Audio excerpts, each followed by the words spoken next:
Welcome to Nineworks TV. Now the 911 model lineup starts with the Carrera. If you want to upgrade from the Carrera, you get this, the Carrera S. Now historically, the upgrade from Carrera S to the next model was significant. It got you a genuine GT product in the GT3. However, for the last 12 years, Porsche has offered an intermediary model between the two, the GTS. And in today's episode, we're going to find out what the latest iteration in the 992 is like.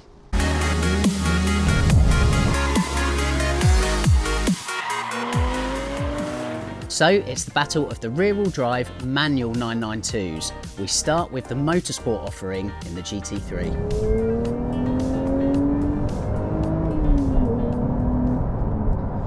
See, here's the thing, you just cannot compare feasibly a GTS to a GT3. As I said at the top of the video, they're totally different cars. This, born in Flacht, the GTS is a Zuffenhausen car. The GT3 has a totally different engine, being of course 4 litre and naturally aspirated with a red line of 9,000 RPM. The gearbox is totally different as well. As I say, they're totally different cars, and really its approach to driving is completely different. This is a cup car with license plates. The GTS is far more at home for daily driving, and that really does transcend in just about everything when it comes to driving the GT3 on the road. The damping is so firm, the steering, as well as I've alluded to in previous videos, is pulling me all over the place.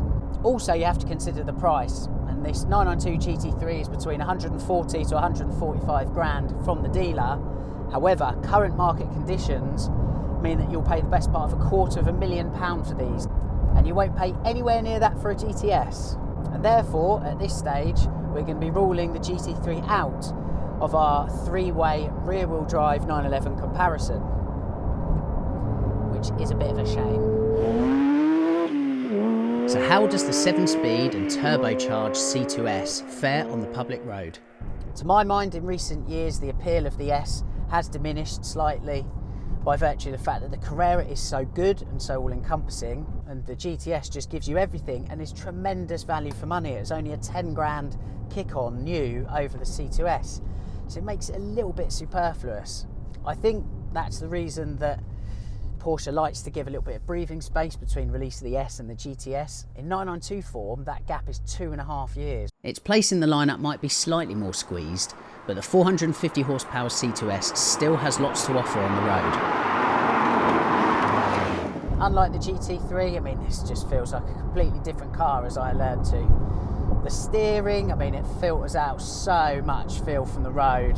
It really does highlight just how damn awesome that GT3 steering really is. Filters out quite a lot. The ride though, obviously there is no double wishbone at the front, definitely more suited to the road in the Carrera S. Again, filters out just the right amount of bump while still being able to give you a good feel of the road. It's not a numb ride by any stretch of the imagination. The shift itself, I mean, it's pretty commendable. In the GT3, as I said, different gearbox, that's 6-speed. I mean, it's so short, so sharp, so direct. This 7-speed clearly isn't as good as that, but still does a mighty fine job of swapping cogs. The throw is really nice and precise. The shift is quite light actually through the gates, not superficially so, and again with the clutch, it's just nicely weighted. The GTS brings with it a revised gearbox in terms of its shift, a tweaked engine, and a brand new third style of chassis setup. Difficult to say. So, let's find out what it's all about.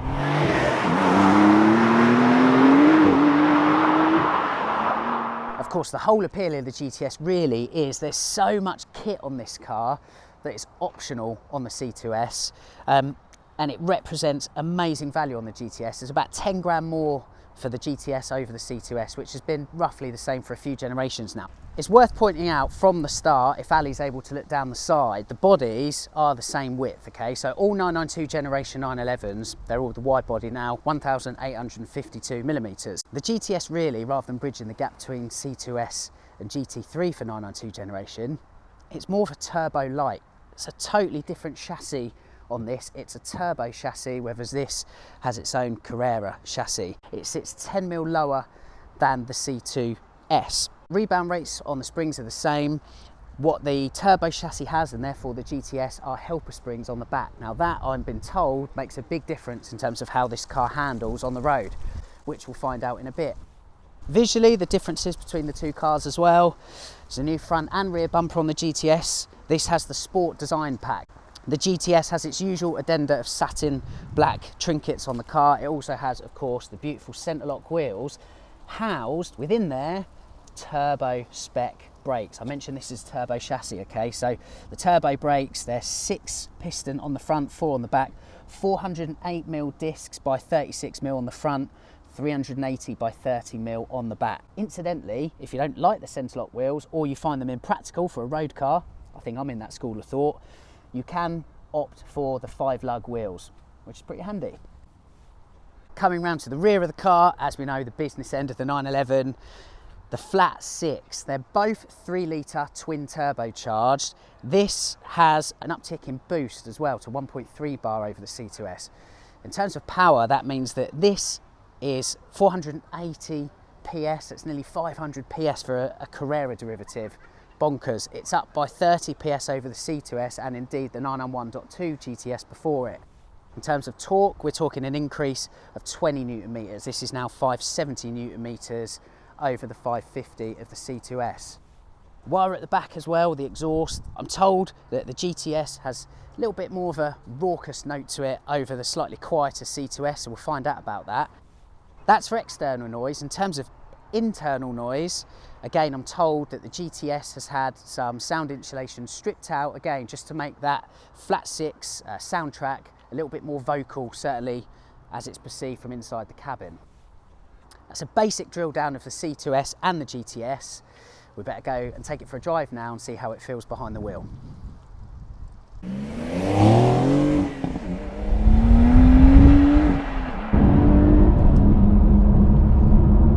I tell you what a lovely resonance. Oh, straight away then we can tell that the Porsche Sports exhaust for the 992 generation it's definitely had a lovely uptick in noise. Sounds great. Again, it's a two-pronged method of attack. Part of it is a removal of some sound insulation, just lets that flat 6 sound tray penetrate into the cabin more, which it clearly does. But the exhaust has definitely been tuned and tweaked as well. It sounds a bit more throaty, a bit more guttural, particularly around the mid-range, building up to around 6,000 RPM. Remember, this is a 7,400 RPM red line, but around 6,000 RPM, as I'll demonstrate. It's got a lovely resonance. I have to drop down to second. So we're at 5 or 4.5, 5.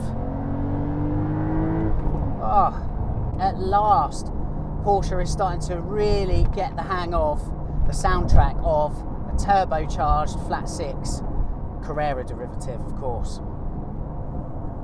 That's the noise. The Sport exhaust is part of the Sport Chrono pack, which is standard on the GTS, as I've said before. Really, inside the GTS, it always has been about just adding a little bit more theatre. That comes down to touch points, so the steering wheel has usually been clad in Alcantara. In the 992 generation, it's not actually Alcantara, it's Racetex. What does that mean? Well, essentially, Racetex material is Porsche's own version of Alcantara, which is more environmentally friendly. Also comes down to the shifter as well. The shifter in this is 10mm shorter than in the C2S. It does mean that because the shifter itself is stubbier, the throw is shorter. You can feel that. Again, just adds to the intensity and the theatre that the GTS is known for giving. On the subject of theatre, let's talk about power. So I'd mentioned earlier on the actual figures, but how does that translate on the road? Well, this has that 30 PS increase over the C2S and indeed the last generation GTS. It's definitely noticeable, particularly in the mid-range. The mid-range on this engine now feels really, really strong. So, engine, gearbox, soundtrack we've covered. Let's talk about road holding. This has the turbo chassis. What is worth mentioning before we go any further, there are 5 new iterations of GTS for 992. Coupe 2 and 4-wheel drive, Cab 2 and 4-wheel drive. Targa is only a 4-wheel drive version, don't forget. That's the heaviest iteration. and that doesn't have the turbo chassis. That has the chassis carried over from the 4S. How does the turbo chassis stack up in the 992 GTS? Well, particularly over the C2S, it definitely feels more in tune with the road, whilst, as I say, it feels incredibly dialed in. I don't know. For me, it's a little bit too crashy. I've said on other videos relating to the 992 that the compliancy of the 992 system and the sophistication of it has meant that you can use the sport version of PASM on the public road. I mean, here I've not even touched sport mode of PASM yet.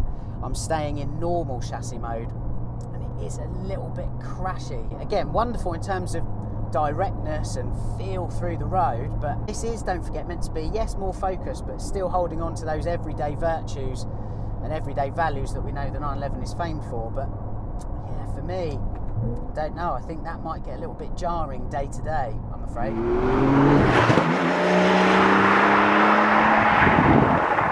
The lightweight pack, it's worth pointing out, strips out 25 kilos. There's thinner glass, for example. Rolling tyre noise, actually, even as is quite loud and pronounced. I mentioned Porsche's taken some sound insulation out to bring that flat six soundtrack through. The caveat to that, of course, is more rolling tyre noise. It kind of reminds me of the 991 generation in here as a result, in terms of just that tyre drone. The 992 otherwise has pretty successfully filtered a lot of that out. The lightweight pack also removes the rear seats and gives you buckets rather than the sport seats plus the standard specification otherwise on the GTS. This is where it gets interesting. So we've gathered today the C2S, the GT3, and then the GTS, which traditionally sits in the middle of those cars. But for the 992 generation, that's a little bit of a misconception. Really, the 992 GTS is a turbo light. Now this pays into what we've historically said, whereby when the Carrera range went turbocharged, the 4S was a miniature turbo, to all intents and purposes. Lots of power, big torque, wide body without being super wide, perhaps a little bit more usable on the road because it wasn't as powerful and as wide as the mighty turbo. This sort of feeds into that, really. As I say, it has the turbo chassis, huge brakes, big stoppers on this car, and they do a tremendous job. The turbo sport chassis as well. It does give you all kind of the good points of the turbo, but then added to that, you have the option of 7-speed manual gearbox, which of course you do not get for the turbo. And this is the thing, so putting it in the middle of the C2S and the GT3 just isn't fair, I would say. It's more of a turbo light, gives you the very best of the turbo with all the great points of the Carrera range as well. That is about it. Thanks as always for watching. Don't forget to like and subscribe. It means when I drop a video, you get to see it first. We'll see you again soon.